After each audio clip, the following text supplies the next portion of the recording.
ನೋಡಿ ಫ್ರೆಂಡ್, ಅವಾಗಲೇ ಹೇಳಿದ್ನಲ್ಲ ಸೌತೆಕಾಯೋ ಮೆಣಕೆ ಹಣ್ಣೋ ಗೊತ್ತಾಗಲಿಲ್ಲ ಅಂತ. ಇದು ಮೆಣಕೆ ಎಣ್ಣೆಯ ಸ್ವಲ್ಪ ಟೇಸ್ಟ್ ಮಾಡಿ ನೋಡಿದೆ. ಇದಕ್ಕೆ ಈಗ ಪಾನಕ ಮಾಡ್ತಾಯಿದ್ದೀನಿ. ಇದು ಮೆಣಕೆ ಹಣ್ಣು, ಒಂದು ಮೆಣಕೆ ಹಣ್ಣು ಮತ್ತು ಒಂದು ನಿಂಬೆಹಣ್ಣು, ಸ್ವಲ್ಪ ಏಲಕ್ಕಿ ಮತ್ತು ಇದು ಹಾಗೆ ಹಾಕೋದಕ್ಕೆ ಇದು ರುಬ್ತೀನಿ. ಇದನ್ನು ಹಾಗೆ ಹಾಕ್ತೀನಿ. ನೋಡಿ ಫ್ರೆಂಡ್, ಆರ್ಗ್ಯಾನಿಕ್ ಬೆಲ್ಲನೇ ಯೂಸ್ ಮಾಡಿದ್ದೀನಿ. 3ರಿಂದ 4 ಸ್ಪೂನ್ ಆರ್ಗ್ಯಾನಿಕ್ ಬೆಲ್ಲ ತೊಗೊಂಡಿದ್ದೀನಿ. ಒಂದು ಚೆಂಬು ನೀರು ತೊಗೊಂಡಿದ್ದೀನಿ. ಇದನ್ನು ಕರ್ಗೋಕ್ಕೆ ಹಾಕ್ತಿದ್ದೀನಿ. ಕರಗ್ತಾ ಇರಲಿ. ಹಾಗೆ ಇದನ್ನು ರುಬ್ಕೊತೀನಿ. ನೋಡಿ ಫ್ರೆಂಡ್, ಪೇಸ್ಟ್ ಆಗಿದೆ.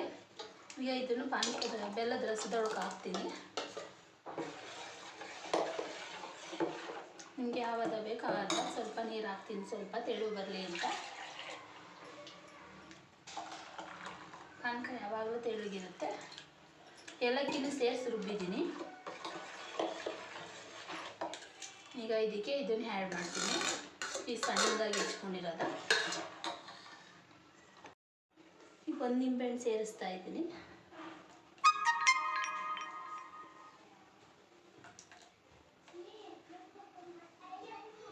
ಇದರ ಜೊತೆಗೆ ಒಂದು ಬಾಳೆಹಣ್ಣು ಹಾಕ್ತೀನಿ.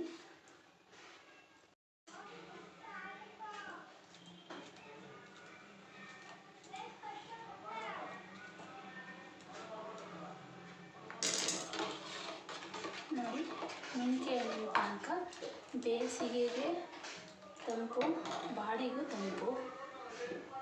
ನೀವು ಮನೇಲಿ ಒಂದ್ಸಲ ಮಾಡಿ ಟೇಸ್ಟ್ ಮಾಡಿ.